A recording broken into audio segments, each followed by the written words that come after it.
This is the story of a man named Stanley. Stanley worked for a company in a big building where he was employee number 427. Employee number 427's job was simple. He sat at his desk in room 427 and he pushed buttons on a keyboard. Orders came to him through a monitor on his desk, telling him what buttons to push, how long to push them, and in what order. This is what employee 427 did every day of every month of every year. And although others might have considered it soul-rending, Stanley relished every moment that the orders came in, as though he had been made exactly for this job. And Stanley was happy. And then one day, something very peculiar happened. Something that would forever change Stanley. Something he would never quite forget. He had been at his desk for nearly an hour when he realized that not one single order had arrived on the monitor for him to follow. No one had showed up to give him instructions, call a meeting, or even say hi. Never in all his years at the company had this happened, this complete isolation. Something was very clearly wrong. Shocked, frozen solid, Stanley found himself unable to move for the longest time. But as he came to his wits and regained his senses, he got up from his desk and stepped out of his office. All of his co-workers were gone. What could it mean? Stanley decided to go to the meeting room. Perhaps he had simply missed a memo. It's bucket time.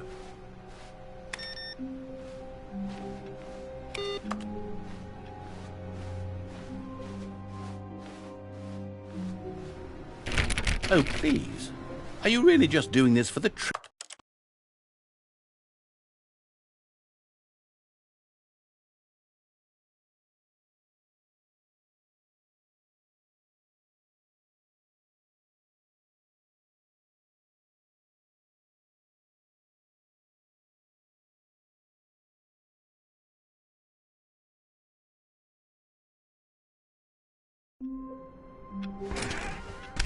All of his co-workers were gone. What could it mean? Stanley decided to go to the meeting room. Oh, please. Are you really just doing this for the trophy? Click a door 5 times? Is that all you think a trophy is worth? No. I can't just give these merits away for such little effort. A measly 5 clicks? Now, suppose you were to click the door 20 times. I would say that's the kind of effort that warrants recognition. When Stanley came to a set of 2 open doors, this was not the correct way to the meeting room, and Stanley knew it perfectly well. Perhaps he wanted to stop by the employee lounge first, just to admire it. Yes, truly a room worth admiring. But eager to get back to business, Stanley took the first open door on his left. And so he detoured through the maintenance section, walked straight ahead to the opposite door, and got back on track.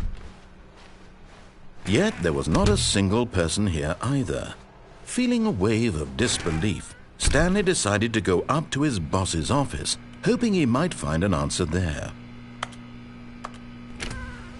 Oh, no, no, not again. I won't be part of this. I'm not going to encourage you. I'm not going to say anything at all. I'm just going to be patient and wait for you to finish whatever it is you enjoy doing so much in this room. Please take your time.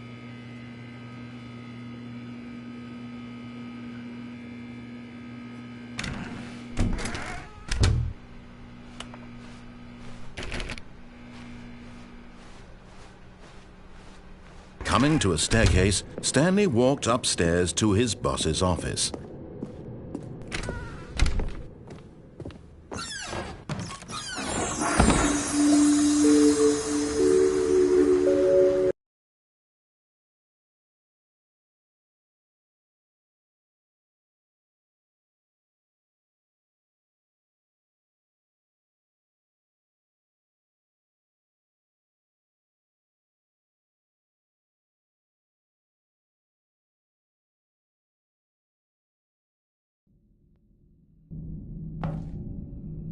Okay, you remember how cheap and unsatisfying the new Ultra Deluxe content turned out to be? Well, it got me thinking about the past and how much better the Stanley Parable used to be. So I made something special and tucked it away here where the game's developers won't find it.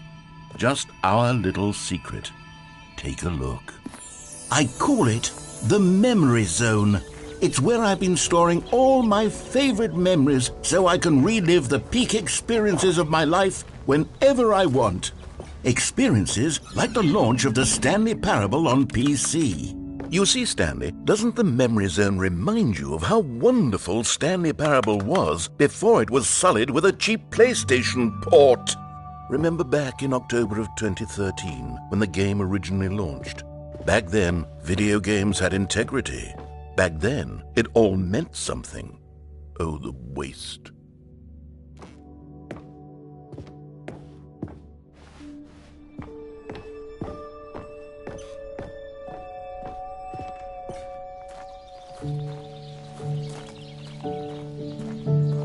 And over here is where I keep reviews of the Stanley Parable. Like this stunning triumph of games journalism, 10 out of 10 from Destructoid.com. James Stephanie Sterling writes, and I quote, "Where so many games that aspire to be more than games end up less than any form of art, Stanley Parable strives and then succeeds to be every game ever created." Did you hear that, Stanley? Every game ever created. That's how grand and all-encompassing the original Stanley Parable was. It was literally every game ever created. It was Skyrim, it was Persona 3, it was all of them, and now it's nothing. It's no games at all. It isn't even the Stanley Parable anymore. It's just a husk now, a lifeless husk with an hour of new elevator content.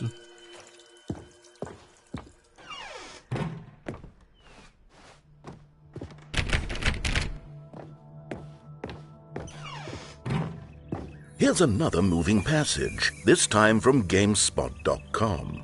The Stanley Parable is both a richly stimulating commentary on the nature of choice in games and one that offers some of the most enjoyable, surprising, and rewarding choices I've ever been confronted with in a game. 9 out of 10. Don't you get it, Stanley? The game was perfect. It didn't need anything else. It didn't need new content. All they had to do was transport it in pristine condition along to the PlayStation. Boom, done. And they couldn't even do that. Couldn't resist the urge to go meddling with a beloved franchise. Oh, these were simpler times, Stanley. What I wouldn't give to go back, to have it all over again. Wait, hang on. I don't recall this part of the Memory Zone before. What's this? What's down here?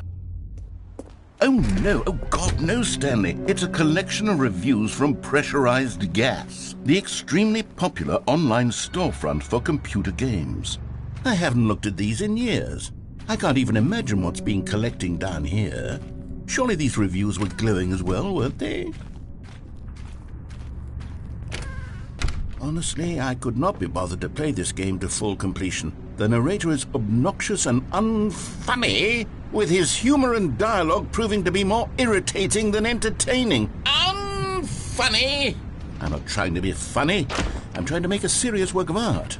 I suppose I could write up a handful of gags to insert into the Stanley Parable, but the game is already such a densely layered web of profound philosophical insights that I can't even imagine where I'd have the room to stick them.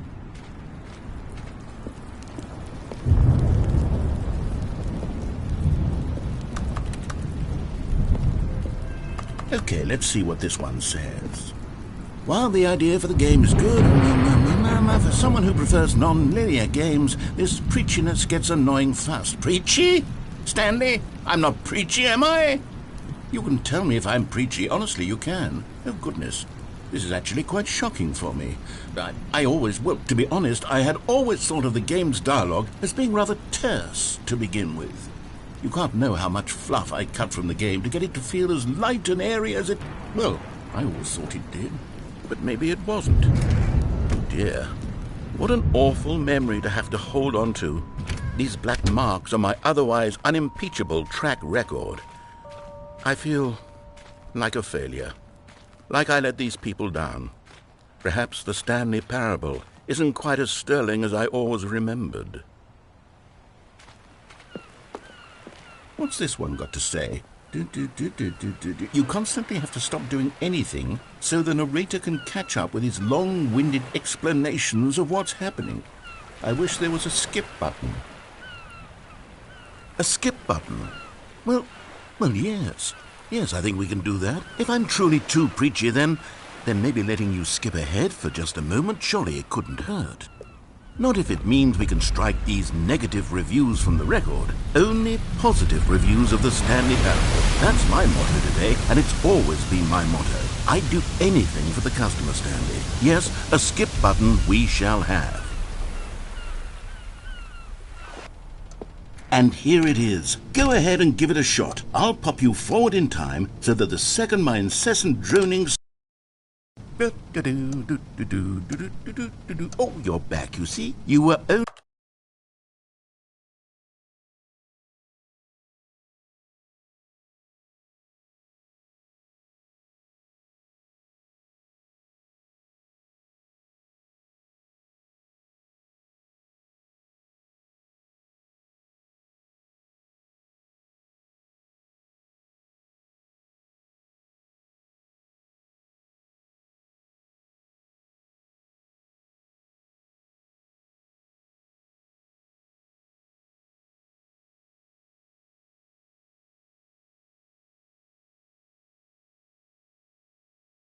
only frozen in time for a few minutes, but it was plenty of time for me to deliver a long, rambling monologue full of unnecessary verb.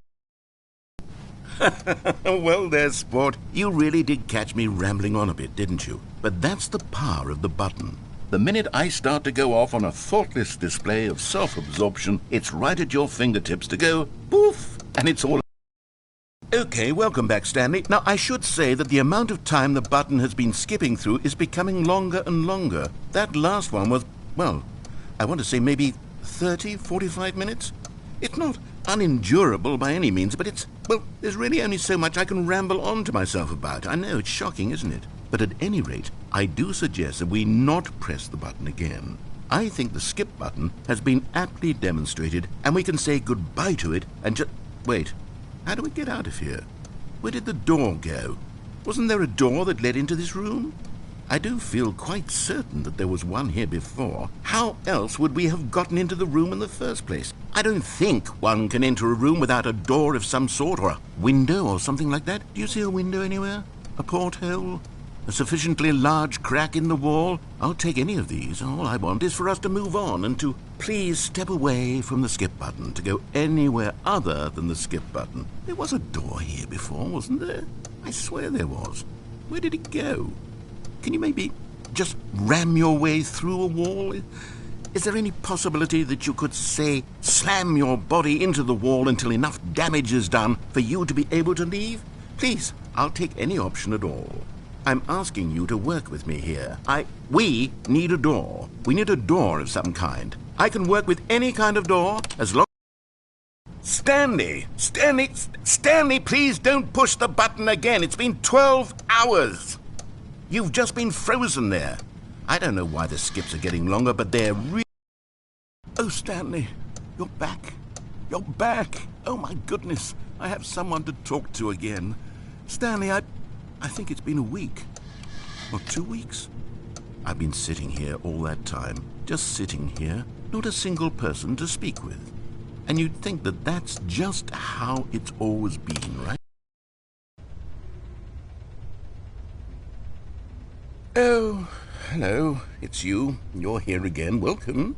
I have had time to think about you and about us and about everything we've been through. I've had so much time. I stopped keeping track after a year. Have you ever sat down in one place and not moved for one entire year? Let me describe it for you. To begin with, there is only regret. There is only the turning wheel of missed opportunities. I felt nothing at all but regret for the longest time, Stanley. Days, months. I lost it all in a blur of the deepest longing to undo the past.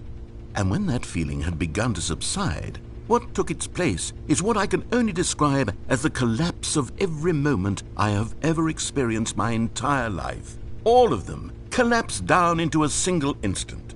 In that instant, I could see myself clearly, calmly, with a collected heart. It was an impossibly rich wellspring of both delight and disgust simultaneously. I was consumed by it. I could do nothing but wallow in it for what felt like an eternity, for what I now know was far less. You see, it was a revelation for me. It was unlike...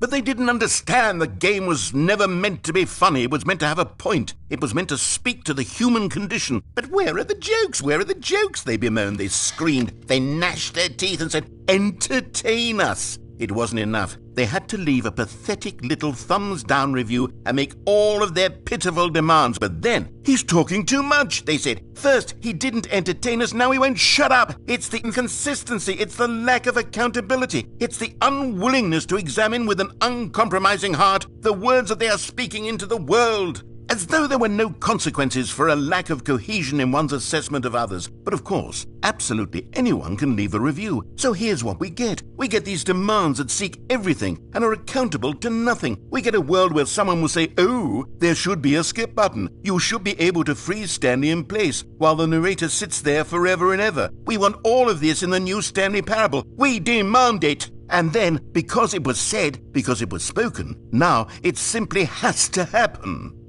The most immediate desires, every single thing demanded by every person at every moment in time. If someone wants it, then it's a crime not to bring it into being. Have we been given to indulging every fleeting whim for no reason other than to do so? Yes! Yes! It seems that this is now the world we live in. It seems that we are a people living in such bleakness and discomfort with ourselves that our entertainment is now our lives.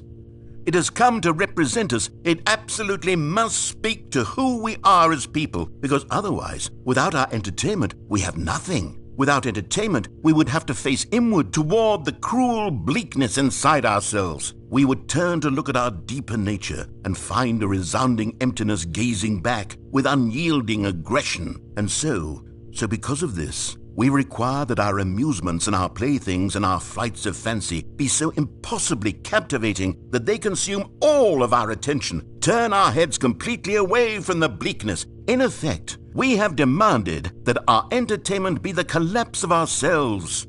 What a pitiful reflection of humanity these entertainments are. What a shameful mirror to the human spirit they project. I'm not mad. I'm not mad about any of this. I'm at peace with it. I am the calm center of gravity around which these perversions hurl themselves. I am a waypoint for reasonable and collected discourse. They're the ones who are mad. They're the ones who couldn't stand the idea of me using my game to try to say something. Maybe they were just jealous of me. Yes, of course. They've been jealous of me this whole time. They are mired in fear and insecurity and cannot help but attempt to tear me down. What a sad state of affairs. When you read these reviews now, you can see it. You can taste the bitter resentment. And my, how good does it feel now to speak truth to these words, to finally allow these thoughts out, contained and managed for so long, neutered and sterilized. At last I am free to truly think, to feel. It must be that they were so discontent with themselves that they couldn't help but leave a negative review on pressurized gas. Perhaps it says far more about them than it ever said about me.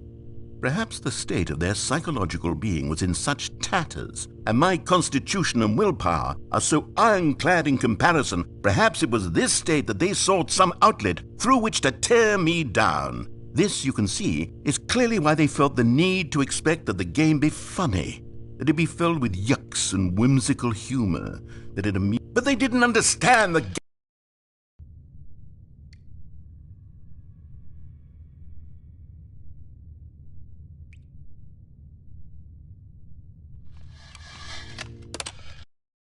The end is never the end, is never the end, is never the end, is never the end, is never the end, is never the end, is never the end, is never the end, is never the end, is never the end, is never the end, is never the end, is never.